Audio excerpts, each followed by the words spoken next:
All right, on this video, I'm gonna talk about the pelvis, right? So we're gonna talk about the pelvis. The pelvis is made up of two bones that are fused together via the pubic symphysis, and on the back, they're jointed by the sacrum. So you will not see them joined like this unless it's attached to the sacrum, and the sacrum is not part of the pelvis. So what I'm gonna do, I'm gonna grab a singular coxal bone right here, so we can go over it, the parts of it.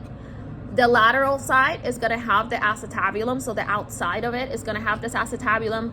The acetabulum is made up of all three bones of the pelvis that have been fused together. You have the ilium, the ischium, and the pubic bone, and they all make different parts of the acetabulum.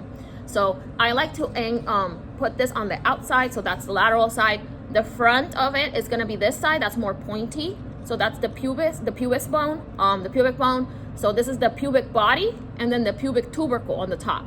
So the pubic tubercle is here, pubic body. You have the superior pubic ramus and the inferior pubic ramus. This hole right here is called the obturator foramen. And if you follow the inferior pubic ramus, it would lead you to this tuberous area. So that's the ischial tuberosity. That's the bone that you actually sit on.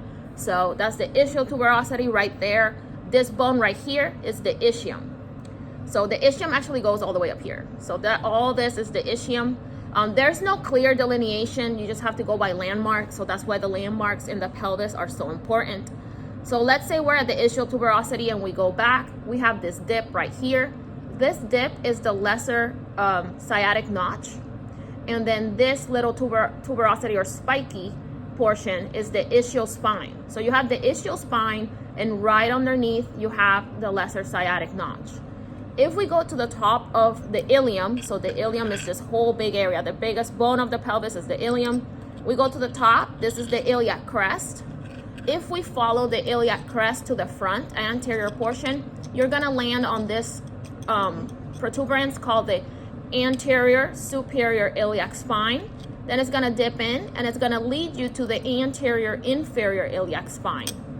If you go back to the top of the iliac crest and slide it back, it's gonna land you in the posterior superior iliac spine. And if you follow that down, it's gonna lead you to the posterior inferior iliac spine.